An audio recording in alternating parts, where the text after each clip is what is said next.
హే ఎలా ఉన్నారు అందరూ?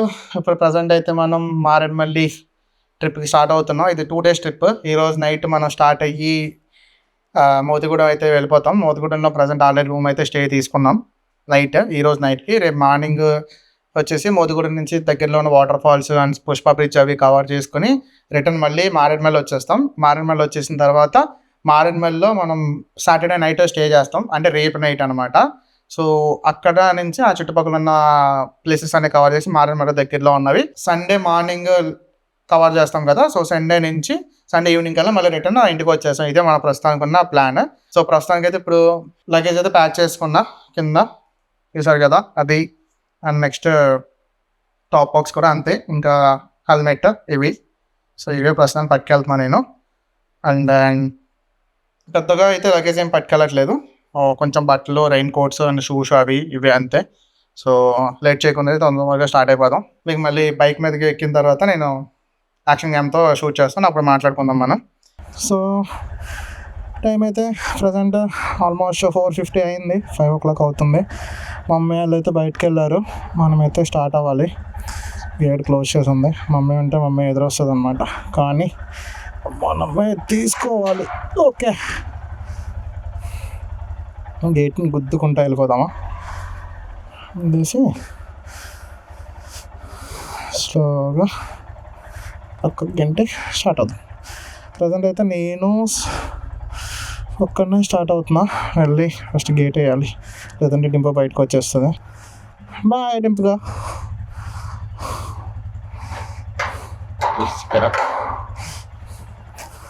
రైడింగ్ గేర్ అయితే ఏం వేసుకోవట్లేదు మేము. అక్కడ కుదరదు, ఎందుకనంటే అక్కడక్కడ తిరగాలి కదా. సో అందుకని ఇప్పుడు నేను స్టార్ట్ అయ్యి ఎర్రనగూడెం వెళ్ళాలి. ఎర్రనగూడెం వెళ్తే అక్కడ సందీప్ గడు ఉంటాడు, అన్న ఎక్కించుకోవాలి నా బైక్ మీద.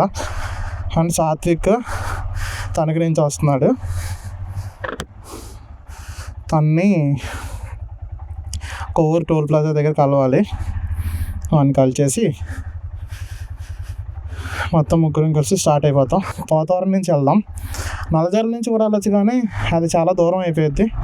సో అందుకని పోతవరం నుంచి వెళ్ళిపోదాం. ఇప్పుడే సాత్విక్కి కాల్ చేశాను, వాడు కూడా బయలుదేరాడంట. మా కోసం సందీప్ వెయిట్ చేస్తున్నాడు అన్నవరంలో. వాడిని పిక్ చేసుకోవాలి. మొత్తం రోడ్డు ఆక్రమించేసినాయి. టీవీగా తోలుతున్నారు చూసారు రోడ్డు మయంగా. మామూలుగా ఉండదు మన వాళ్ళతో. విలేజ్ థింగ్స్ అనమాట ఇవన్నీ. కనిపిస్తుంది కదా, అదే 3F ఆయిల్ పామ్ ఫ్యాక్టరీ. ఇప్పుడు సీజన్ నడుస్తుంది కాబట్టి డేట్స్ ఇస్తారనమాట, ఏ ఊరిలో ఎప్పుడు తోలాలి అనేసి. సో ఆ రోజులు ఆ డేట్స్లోనే మన ఫ్యాక్టరీకి తోలాలి గెలలో, లేదంటే తీసుకుంటారు కానీ వదిలేరు, కానీ కొంచెం టైం పట్టుద్ది అనమాట. అందుకని ఇచ్చిన డేట్స్లోనే మ్యాక్సిమం గెల నరికించుకుంటారు రైతులు. ఇక్కడ రా ఆయిల్ ఎక్స్ట్రాక్ట్ చేస్తారన్నమాట. ఆయిల్ ఫిల్టర్ ఏమో చేయరు ఇక్కడ, ఓన్లీ ఆయిల్ బయటకు వస్తుంది. చూసారా ఎంత పెద్ద ఫ్యాక్టరీగా. అదంతా వేస్ట్ అనమాట. లోపల ఎన్ని లారీలు ఉన్నాయి, ఫుల్ లోడ్తో ఉన్నాయి అనమాట. ఫిల్టరేషన్కి మళ్ళీ తాడేపల్లిగూడెంలో ఒక ఫ్యాక్టరీ ఉంటుంది, 3F ఆయిల్ పామ్ ఫ్యాక్టరీ. అక్కడ ఫిల్టరేషన్ జరుగుతుంది అనమాట. ఆయిల్ని ఫిల్టర్ చేసి తీసుకెళ్తారు, అంటే సప్లైకి వెళ్తుంది అనమాట. అక్కడ నుంచి ప్యాకింగ్ నుంచి డిస్ట్రిబ్యూట్ అవుతుంది అనమాట. ఇప్పుడు ఈ రోడ్డు ఉంది కదా, ఈ సిమెంట్ రోడ్డు, అంటే ఫ్యాక్టరీ వరకు వచ్చిన రోడ్డు కాదు. ఫ్యాక్టరీ దాటి ఇది ఈ రోడ్డు ఎక్కడికి వెళ్తుంది అంటే రాజమండ్రి హైవేకి కనెక్ట్ అవుతుంది అనమాట. ఈ సీసీ రోడ్డు మొత్తం ఈ ఫ్యాక్టరీ వాడు వేయించుకున్నాడు. ఇప్పుడు మనం ఎక్కడ ఉన్నామంటే పోలవరం కాలువ క్రాస్ చేస్తున్నాం. ఇది పోలవరం దగ్గర నుంచి వస్తుంది, అంటే పోలవరం దగ్గర నుంచి రావట్లేదు ఇప్పుడు ప్రజెంట్. పట్టిసీమ దగ్గర నుంచి, పట్టిసీమ ఎట్టిపోతల పథకం ద్వారా వచ్చిన వాటర్ ఉంటుంది కదా, పంప్ హౌస్ నుంచి లిఫ్ట్ చేసిన వాటర్, గోదావరి నుంచి లిఫ్ట్ చేసిన వాటర్ ఇది. ఈ వాటర్ ఇప్పుడు వదిలేరు అనమాట. ఎందుకనంటే ఇప్పుడు ఊడుపులు ఇస్తారు కదా, సో పొలాలకి వాటర్ కావాల్సి వస్తుంది, మొత్తం నీళ్ళు పెడతారు ఫుల్గా. అందుకని ఇప్పుడు వదులుతారు వాటర్ ఇదంతా. ఎర్రని కూడా ఇలా ఫ్లైఓవర్ ఎక్కల. ఇప్పుడు మనం ఆ హైవే ఎక్కి వెళ్ళాలి. ప్రస్తుతానికి అయితే మనం వెళ్ళి సందీప్ గారిని పికప్ చేసుకుని ఇంకా అప్పుడు హైవే ఎక్కుదాం అనమాట. ఊరి నుంచి బయటకు వచ్చాయి. సందీప్ గారు వాళ్ళ మమ్మీకి కార్లో వెళ్తున్నాం అని చెప్పారంట. సో నేను ప్రస్తుతానికి ఇంటికి వెళ్ళకూడదు, రోడ్డు మీదకి వచ్చారా అన్న. నేను ఇంటికి వెళ్ళాలనుకున్నాను కూడా అడుగుతారుగా. మన బండి మీద ఉన్న సెటప్ చేసి ఎవరో కార్లో వెళ్తున్నాం అనుకోరు అనమాట. అందుకే నన్ను రోడ్డు మీదకి వచ్చారా అన్నా నేను. Sandeep man is coming. Full hand t shirt, Casio watch, sneakers and cap. ఆ క్యాప్ ఎగిరిపోవాలని కోరుకుందాం మనం ఇప్పుడు. అది ఏదో మాట్లాడుతున్నాను, నాకు ఏమైనా పడతలేదు. సందీప్ గారిని ఎక్కించుకోవడం జరిగింది. ఇప్పుడు మనం జాగ్రత్తగా హైవే ఎక్కేసి బయలుదేరాలి. సమ్ టైమ్స్ ఇక్కడ ఏం జరుగుతుందంటే ఆపోజిట్లో వస్తుంటారు భగవంతులు, సో జాగ్రత్తగా చూసుకుని వెళ్ళాలి. మన ముందు అన్న చూసారు కదా, వాయు వేగలు వెళ్ళిపోతున్నాడు. అన్న షర్ట్ బట్టలు పెట్టుకోవచ్చు కదన్నా, ఎందుకంత కష్టం నీకు? కారు టైర్ ఎందుకో నాకు తేడాగా కనబడుతుంది, పోతుంది అనిపిస్తుంది. మన లెస్ వచ్చినట్టు తోలితే ఒక రోజు కూడా హైవే మీద తోలడం వాళ్ళు మనకు కొన్ని రెస్పాన్సిబిలిటీస్ ఉన్నాయి, జాగ్రత్తగా తోలాలి అనమాట. మనోడు సర్వీస్ రోడ్ దిగుతున్నప్పుడు కూడా అసలు ఎంత ఫాస్ట్గా వెళ్తారు చూసారా. మనం అనుకున్న ప్లేస్ అయితే ఎక్కడైతే మీటప్ పాయింట్ ఉందో అది ఇక్కడే ఉంది, జస్ట్ కోవర్ టోల్ ప్లాజా. దాన్ని దాటేసి అయితే మనం వచ్చాము, ఎందుకంటే మనోడు ఇంకా రావడానికి టైం పట్టుద్దంట. గోదావరి రివర్, గోదావరి ఉభయ గోదావరి జిల్లాల్లో ఉన్న మా సెట్ అనమాట ఇది. సూపర్ ఉంటుంది సీనిక్ అయితే, ఫుల్గా ఉంది గోదావరి. మనం బ్రిడ్జ్ మీద ఆపడానికి చాలా ప్రాబ్లమ్స్ వస్తాయి, ఆపలేం బేసిక్గా అయితే.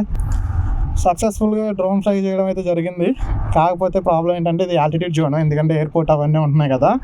సో డ్రోన్లో అయితే నోటిఫికేషన్ వస్తుంది అనమాట. ఆర్టీహెచ్ ఫీచర్ ఉంటుంది కదా, అంటే రిటర్న్ టు హోమ్ ఫీచర్. ఆ ఫీచర్ అయితే మనకి ఒక్కొక్కసారి వర్క్ అవ్వదు అనమాట హై ఫ్రీక్వెన్సీస్ వల్ల. సో మనం మళ్ళీ ఆ జీపీఎస్లోకి వెళ్ళినా సరే మళ్ళీ ప్రాబ్లం అయ్యిద్ది. సో అందుకని వాటి అంటే ఎయిర్పోర్ట్ రాడార్స్ ఉంటాయి కదా, వాటిలోకి వెళ్ళిందంటే మళ్ళీ వచ్చి ఇబ్బంది పెడతారు వాళ్ళు, అలాంటివి. అందుకని ఆపేసాం.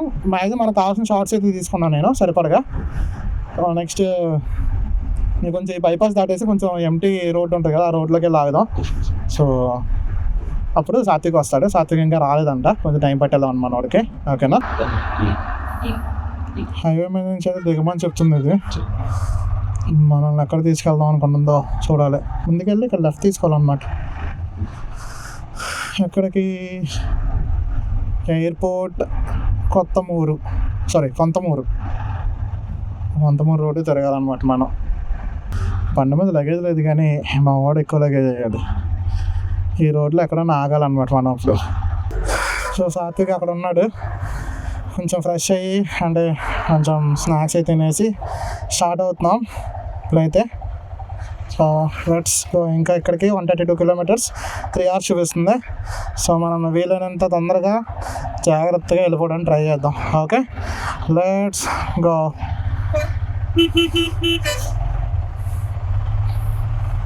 ఈ రోడ్లో మనం అరకు వెళ్ళిపోవచ్చు, లంబసింగ్ కూడా వెళ్ళిపోవచ్చు, విజయనగరం కూడా వెళ్ళొచ్చు. అరకు 280 kilometers. మనకి ఎంత ఉంది ఇంకా? 111 111 టు మోతిగూడెం. నేను యాక్చువల్గా మా హోటల్కి పెట్టలేదు, మోతిగూడెం పెట్టేశాను డైరెక్ట్గా మ్యాప్. మీకు కనిపిస్తుందని అనుకుంటున్నా. అదంటే అయితే మనం ఆల్మోస్ట్ ఫారెస్ట్ రోడ్లోకి వచ్చేసాం. సిగ్నల్స్ అయితే ఎగిరిపోయినాయి, అందుకే సాత్విక్తో కనెక్షన్ కూడా కట్ అయింది. మా వాడి దగ్గర ఇంటర్కామ్ లేదు, ఇంటర్కామ్ కొంటాడంట. ఇప్పుడే అర్థమైంది ఇంటర్కామ్ విలువ ఏంటో, ఇప్పుడే అర్థమైంది మా వాడికి. వీళ్ళకని హజార్స్ కూడా లేవయ్యా, డేంజర్ లైట్లు లేవయ్యా, బండి వెళ్తుందో లేదు, ఎలా తిరుగుతుందో నాకు అర్థం కావట్లేదు అయ్యా.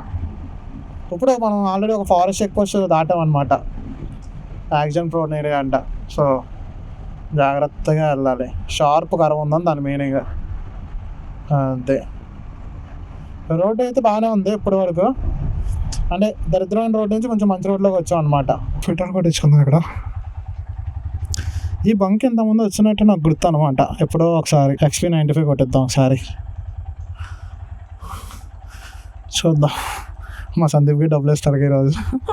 1116 అంట, ఎక్కువే. 855 ఎక్కింది. ఇంకా స్టార్ట్ అయిపోదాం. ఇంకా 87 kilometers ఉంది, 2 hours చూపిస్తుంది. రోడ్ అయితే బాగానే ఉంటుందని చెప్పారనమాట. సో వెళ్ళిపోదాం ఫాస్ట్గా. సాత్విక్ ఎక్కడ ఉన్నాడు బిడ్డ? ఏడి ఇక్కడ ఆగాడు. ఈ మాత్రం దానికి హెల్మెట్ తీసేసి బండి దిగేశాడు మొత్తానికి. ఓరని దుంపలు దగ్గర మళ్ళీనా బతకం ఇంకా. ఓడి అమ్మ, ఎన్ని టర్న్స్ ఉన్నాయో. ఇక్కడేదో భూపతిపాలెం రిజర్వాయర్ అంట, చాలా పెద్దగా ఉంది అది. టర్న్స్ మాత్రం బీభత్సంగా ఉన్నాయి. జాగ్రత్తగా వెళ్ళాలిరా తమ్ముడు. చూసారా ఇవి కొన్నే, ఇంకా మనం ఘాట్ సెక్షన్లోకి ఎంటర్ అవ్వాలా. ఘాట్లోకి ఎంటర్ అయితే ఇంకా దారుణంగా ఉంటాయి. మనం ప్రజెంట్ ఎక్కడ ఉన్నామంటే రాజమండ్రి భద్రాచలం హైవే మీద ఉన్నాం. మనం ఆల్రెడీ రంపచోడవరం దాటేసాం అనమాట. ఇప్పుడు మారేడుమల్లి ఇంకా ఒక 20-30 కిలోమీటర్స్ ఉంటుంది అనమాట ఇక్కడ నుంచి. అయితే బాగానే ఉంది, ఎందుకంటే ఇది అరకు హైవే అనమాట. అరకు వెళ్ళిపోవచ్చు ఇక్కడ నుంచి. అలా భద్రాచలం కూడా వెళ్ళొచ్చు. దారి పొడుగు రిసార్ట్స్ అనమాట. ఎన్ని రిసార్ట్స్ ఉన్నాయో. ఇదిగో పలోమా హాలిడే రిసార్ట్స్. నేను ఇక్కడికి కాల్ చేశాను నేను మొన్న పలోమా రిసార్ట్స్ దగ్గరికి, కానీ 10,000 చెప్పారు వాళ్ళు ఏకంగా 8 మెంబర్స్కి. కానీ నేనైతే అడ్వాన్స్ ఇవ్వలేదు. సడన్గా మా హైదరాబాద్ నుంచి వచ్చే వాళ్ళు కూడా ప్లాన్ క్యాన్సిల్ చేసుకున్నారు. అమ్మాయి అనుకున్నా నేను. ఇంకా అడ్వాన్స్ ఇచ్చుంటే అడ్వాన్స్ వెనక్కి కూడా రాదు, అస్సాం అయ్యేది కొంచెం. అంటే ఇక్కడ ఆవులు విచ్చలవిడిగా ఉన్నారు రోడ్డు మీద. నైట్ టైం ఘాట్ సెక్షన్ లో ట్రై చేయడం వేరే లెవెల్ ఎక్స్పీరియన్స్. ఫన్ ఎలా ఉంటుందో రిస్క్ కూడా అలానే ఉంటుంది, ఎందుకంటే ఇది ఫారెస్ట్ రేంజ్ అనమాట. ఎప్పుడు ఎలాంటివి వస్తాయో ఎవరికీ తెలియదు. మనం ఎప్పటికప్పుడు చాలా అలర్ట్గా ఉండాలి. చూసారా, డియర్ బైకర్స్ ఇలా రాత్రులు అలా ఆకండి అమ్మా. ఎందుకనంటే వైల్డ్ యానిమల్స్ తిరుగుతూ ఉంటాయి వాటర్ కోసం. నైట్ టైం ఎక్కువగా రోడ్డు మీద వస్తూ ఉంటాయి ఈ రిఫ్లెక్ట్ లైట్స్ వల్ల. సో మనకే ప్రమాదం. మ్యాక్సిమం వెళ్ళే వాళ్ళు అలా ఫ్లోలో వెళ్తానే ఉండండి. మీరు ఆగాలనుకుంటే కొంచెం ఎక్కువ మంది జనాలు ఉన్న చోట ఆగండి, అది మంచిది. మారేడుమల్లి వచ్చేసాం. ఇదంతా మారేడుమల్లే, బోర్డు ఏం కనపడట్లే అక్కడ. మనకులు పోలేదు అందరూ. చింతూరు, భద్రాచలం, బోధులూరు, గుత్తేడు మొత్తం ఇదంతా డైరెక్షన్ బోర్డ్స్. ఇక్కడ మాత్రం మారేడుమల్లి అని ఉండదు, ఎందుకంటే మనం మారేడుమల్లిలోనే ఉన్నాం చెప్పాలంటే. ఇక్కడ నుంచి మళ్ళీ రాజమండ్రి వెళ్ళొచ్చు రైట్ తీసుకుంటే. అసలు ట్రాఫిక్ ఎప్పుడు ఉంటారు ఇలా. మొదలైందిరా బాబు, ఇది పిన్ బైండ్లు ఒక రేంజ్లో ఉంటాయి, మామూలుగా లేదు. రాత్రుల్లో అసలే ఇది ఎంత దారుణంగా ఉంది చూసారా. 3 పిండి బండ్లు పక్కనే ఉన్నాయి. మళ్ళీ ఇంకో పిండి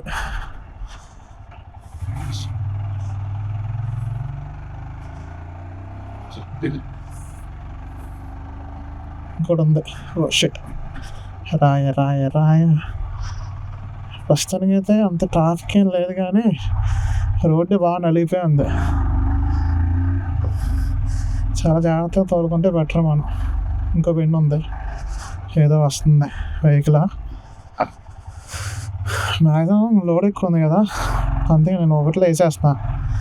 అసలు బండి ముసలిది అయిపోయింది. అప్పటికే ఒక్కడనే ఉంటే ఈజీ ఎక్కేద్ది, సెకండ్ థర్డ్లో ఇది కూడా ఎక్కిద్ది, కానీ అంత ఇబ్బంది పెడితే ఎక్కించాలన్నమాట. అందుకనే భలే ఉంది మా వాడు బండి, సూపర్ ఉంది. మా వాడు స్పోక్స్కి ఏదో పెట్టించాడు, భలే అవుతుంది అది. సో ఫైనల్గా ఏమైందంటే బ్యాటరీ అయిపోయింది సన్నగా, అందుకే కెమెరా ఆఫ్ అయిపోయింది. కెమెరా కొత్తది వేరేది రీప్లేస్ చేసి, మనది క్రియేటర్ కమ్మో కదా, 3 ఎక్స్ట్రా బ్యాటరీస్ ఉంటాయి. ఒకటి కెమెరాలో ఉంటుంది, ఇంకో 2 ఎక్స్ట్రా స్పేర్ పెడతాం అనమాట, కేసులో ఉంటాయి. బ్యాటరీ అయితే రీప్లేస్ చేసి స్టార్ట్ అయిపోయాం. ఇంకా 40 కిలోమీటర్స్ ఉంది మోతిగూడెం అయితే. చూడాలి ఇంకా ఎంత టైం పట్టుద్దో. నార్మల్ మ్యాప్స్లో అయితే గంట చూపిస్తుంది. ఇప్పుడు దాకా ఘాట్ ఎక్కాము, ఇప్పుడు అయితే ఘాట్ దిగుతున్నాం అనమాట. వెహికల్స్ అయితే లారీలు విభత్సంగా వస్తున్నాయి, ఒకదాని తర్వాత ఒకటి. ఈ రోడ్లో సరిగ్గా 2 కార్లు తప్పుకుంటాకే గ్యాప్ ఉండదు. వీళ్ళు ఇంకా చూడండి అసలు లారీలు వేసుకొస్తున్నారు. ఏం చేస్తాం, ఈ రోడ్లు ఊరికనే పాడైపోతున్నాయి, అందుకే ఈ లారీలు ఎక్కువ తిరగడం వల్లే. ఫస్ట్ ట్రాన్స్పోర్టేషన్ ఇంపార్టెంటే, కానీ ఈ రోడ్లు ఎందుకు, హైవేలు ఉన్నాయి కదా, హైవే చూస్ చేసుకోరు వీళ్ళు. ఈ రోడ్డు చాలా దగ్గర పడుద్ది అని చెప్పేసి ఈ రోడ్లో వెళ్ళిపోతూ ఉంటారు.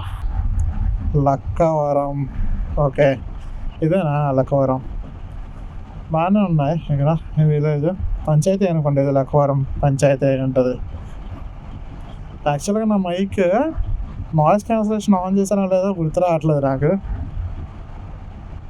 సో అదే నాకు కొంచెం డౌట్ బాబాయ్. అమ్మ గోమాతలు ఇలా రోడ్డు మీద వెళ్ళకండి అమ్మా, మీకు ప్రమాదం, అలాంటి బైకర్స్కి రోడ్డు మీద తిరిగే వెహికల్స్ కూడా ప్రమాదం. నేను ఇక్కడ మోతిగూడెం, డొంకరాయి, నర్సీపట్నం అంటే విశాఖపట్నం దగ్గర మ్యాప్లో యూటర్న్ తీసేసుకున్నాం మొత్తం. అలా ముందుకు వెళ్ళిపోతే భద్రాచలం వెళ్ళొచ్చు అనుకుంటా నాకు తెలిసి. చక్కగా రోడ్డు మీద పడుకున్నాయి, చల్లగా ఉన్నట్టు ఉంది రోడ్డు మీద. క్లీనింగ్ ఉంటుంది కదా, ఏం గుచ్చుకో రోడ్డు మీద అయితే, చెత్త చెదరాలు రాళ్ళే ఉండవు. అందుకే బాగా పడుకొని రిలాక్స్ అవుతున్నాయి. ఆల్మోస్ట్ మనం అయితే వచ్చేసాం. మౌత్ కూడా ఇంకా 8 కిలోమీటర్స్ ఉంది, జస్ట్ ఒక 10 మినిట్స్. మై గాడ్, మౌత్ కూడా వచ్చేసాం. ఇప్పుడు రిసార్ట్కి వెళ్ళాలి. ఇదేంటి జిల్లా పరిషత్ అంట, జడ్పీ హై స్కూల్ కూడా ఉంది ఇక్కడ. ఏంటి మా ఇక్కడ ఏదో చెక్ పోస్ట్ ఉంది మళ్ళీ. మా ఊరేంటి సడన్గా అయిపోయాడు. ఫుల్లూరు 5 కిలోమీటర్లు, సీరేరు 54, నర్సీపట్నం 173 ఇటే అంట. ఇటు నుంచి ఇలా లోపలికి వెళ్ళాలి. ఆల్రెడీ వెహికల్స్ రావడం మొదలైపోయినాయి. ఏమైనా టూరిస్ట్ వెహికల్స్ అయినా కంపేసి. ఇదేనా? ఇదే అనుకుంటా, రాయల్ గ్రాండ్ రిసార్ట్స్. అమ్మ ఎన్ని కార్లు ఉన్నాయంటే ఇక్కడ. ఇదే సూపర్ రా బాబాయ్. ఇదే అంట, బాగానే ఉందిలేండి రిసార్ట్ అయితే. రాయల్ గ్రాండ్ రిసార్ట్ అంట. వీటి డీటెయిల్స్ నేను కింద కామెంట్ సెక్షన్లో మెన్షన్ చేస్తాను, పిన్ చేస్తాను, లేదంటే డిస్క్రిప్షన్లో పెడతాను. ఎవరికన్నా కావాలంటే ముందు ఫోన్ చేసి బుక్ చేసుకోండి. గేర్ వేసుకున్నప్పుడు ఎప్పుడు కూడా ఏమవుతుంది కానీ ఇలా నైట్ ట్రాక్లు, అది కూడా ఇది ట్రెక్కింగ్ ట్రాక్, ఇది వేసుకున్నప్పుడు కాలు కొట్టేస్తూ ఉంటాయి ఫుల్గా. అసలు టైల్స్ ఈ కాలు జారిందంటే నడుగు విరిగిపోయింది అంతా. సో ఇక్కడే పన్మంట్ రూమ్ ఎలా ఉందో చూద్దాం. తల మీదరా ఓపెన్ చేయి. మేమైతే రూమ్ ముందు చెప్పాము, లేదంటే రూమ్ దొరకదు అసలు. ఇక్కడనా మొత్తం ఏసీ రూమ్లో అన్నారు. అది ఎక్సలెంట్ ఉంది రూమ్ మాత్రం, శుభ్రంగా ఏసీ ఉంది, మంచి పెద్ద బెడ్ ఉంది, ఫ్రెష్ అవ్వడానికి బాత్రూమ్ కూడా ఎక్సలెంట్ ఉంది. చాలా శుభ్రంగా ఉంది రూమ్ అయితే. నేను ఇది బాగా అందరికీ రికమెండ్ చేస్తాను. అలా అర్ధవానికి కూడా ఉందన్నమాట. సో రిచ్గా పడుకోవచ్చు. సో ఇప్పుడు ఫుడ్ తింటాకి వెళ్దాం కదా, మళ్ళీ కలుసుకుందాం ఫ్రెష్ అయిన తర్వాత. అప్పటి వరకు సెలవు. కంచం చూసారు ఎలా ఉందో, ఇంత పెద్ద కంచంలో అంత బిర్యానీ వేసుకుని తింటే మామూలుగా ఉండదు. ఇలా వేసాయి బాటిల్ ఇంచే సూపర్ ఉంది. ఇదిగా చికెన్ పీస్లు ఇవన్నీ అలాగే బాగుంది బిర్యానీ అయితే. చూద్దాం ఎలా ఉందో, ఈ టేస్ట్ చేసి రివ్యూ చెప్దాం ఇప్పుడు ఎలా ఉందో. ఎలా ఉంది? సూపర్ ఉంది. పలావ్ మాత్రం బిర్యానీ కాదు, పలావ్ ఇంట్లో చేసుకున్నట్టే ఉంది. సంక్రాంతి బోరుబంది వేస్తారు కదా, మా అమ్మ ఇంట్లో ఒక టైప్ ఆఫ్ పలావ్ చేస్తుంది. అది కనుమ రోజున తప్ప మిగతా ఏ రోజులోనూ ఆ టేస్ట్ రాదు, వేరే టేస్ట్ వచ్చింది. సక్సెస్ఫుల్గా ఫుడ్ తిన్నాం అయితే కంప్లీట్ అయింది. మంచిగా కడుపు ఏవే ఇవ్వకుండా లైట్గా తిన్నా. సో బాగుంది. ఇంకో థమ్స్అప్ కొట్టేసి రూమ్కి వెళ్ళి పడుకుందాం. ఈ రోజు గింతే, రేపు మార్నింగ్ మళ్ళీ కలుసుకుందాం. Thanks for watching. బాయ్.